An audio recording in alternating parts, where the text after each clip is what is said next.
I also saw, and I personally like that video the most, which is lifelong learning. Yeah. And I can see now actually and hear that you are repeating, learning, even learning from mistakes. So, can you tell us where you get this inspiration to be constant in that mindset of a student and disciple?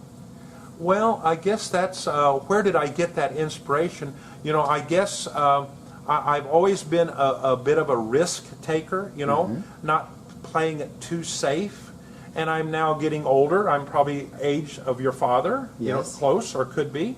And so I'm a little older. I'm not old. I'm still energetic.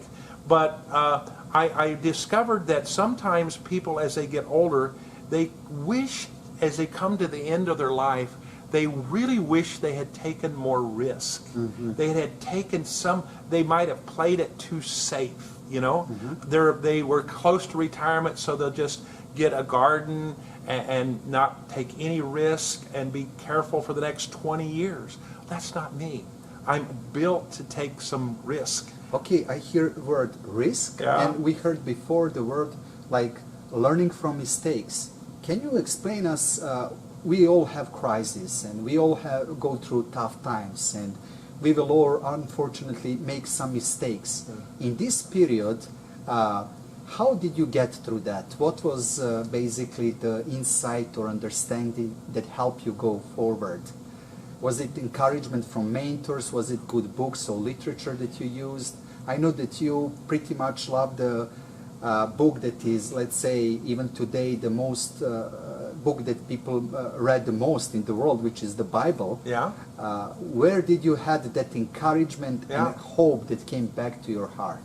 Well, you know, I guess the reality for my reading endeavors is I much like to read biographies about people and how they actually started small, grew step by step by step, and many times we see like the end of after 20 years, and you know there's the it's not overnight success. Sometimes the success took 25 years, but when you read and you see that the same problems and the same challenges are very similar in many biographies, but in many Bible characters.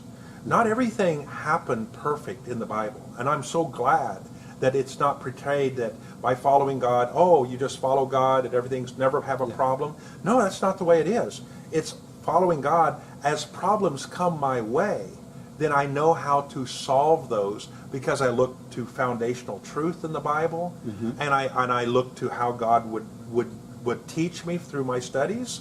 And then when I come against those problems and I solve those problems, even if I fail a little, but I don't quit, the rest of the world is looking at me in some way and say, wow, he had the same problem I have, but he had success at the end of that.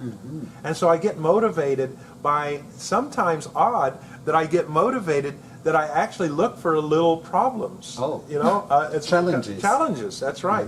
I've told many people that are working in employment situation, they say, well, how can I get more pay? How can I get a raise? How can I get promotion?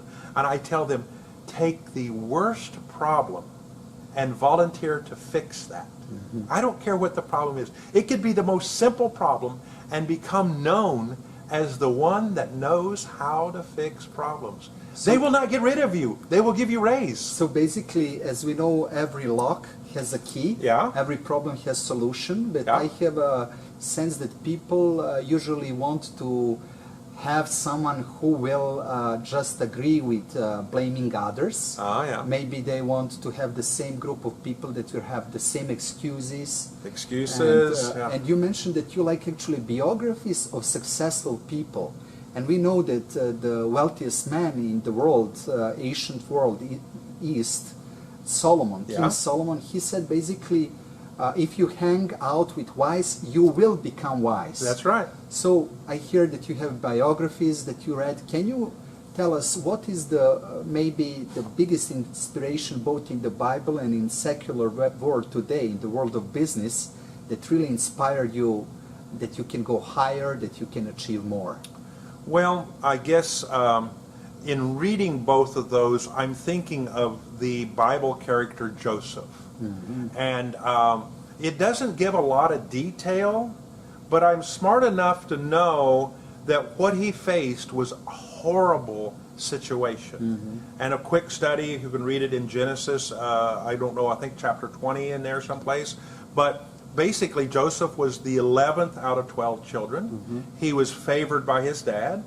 His brothers didn't like that, and the brothers captured him and acted like he was dead, and sold him to merchants, and the merchants sold him to Potiphar's the name of the man. And he's a slave. He's in someone else's world, someone else's language, and he rises to the top, where it says, in essence, that Potiphar had no knowledge of anything in his business because Joseph take care of everything. Well, they didn't just say Joseph take care. He proved himself. He did things good. He had keys, answers. He got that wisdom from God. So I won't go too much. Then he's lied. The Potiphar's wife tells lie. He's in prison. Now he's in dungeon. Bad. That's not good. I've never been in dungeon for 4 or 5 years. Once again, God gave him wisdom. I can read through the system to say that the leaders of the prison, the leaders of the dungeon, saw the gifting and wisdom and problem solving he had. Once again, he's at the top. Yes, so basically tough times create strong leaders, we can say. If you take advantage. We started with that actually, that you are visionary basically, and it's interesting that you mentioned Joseph because he was called like dreamer, visionary. That's right. And today we know that basically we know where there is no vision, people perish. That's correct. And it's interesting, we have those, so to say, two brains.